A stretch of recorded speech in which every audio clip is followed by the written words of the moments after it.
ఒక రోజున ఒక యవనస్తుడు ఒక మార్గంలో నుండి వెళుతూ వెళుతూ ఒక గ్రామానికి వచ్చాడట. గ్రామానికి వచ్చి ఒక పెద్ద ఆవిడని చూసి, మామగారు ఈ ఊరు మంచిదేనా అని అడిగాడట. ఏమిటట? ఈ ఊరు మంచిదేనా అని అడిగాడట. అంటే ఆవిడందట, నోరు మంచిదైతే ఊరు మంచిదేనయ్యా. అంటే దాని అర్థం ఏంటంటే, నీ నోరు మంచిగా ఉంటే, నీ ప్రవర్తన సరిగా ఉంటే ఊరు మంచిదేనయ్యా. మంచితనం మనలో కనిపిస్తుందా?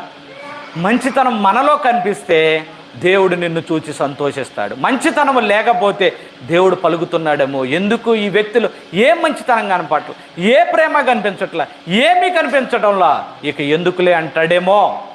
కాబట్టి నీవు ప్రభువైన యేసుక్రీస్తు వారిని బట్టి నీవు ఈ మంచితనాన్ని అలవాటు చేసుకోవాలి. హల్లెలూయా.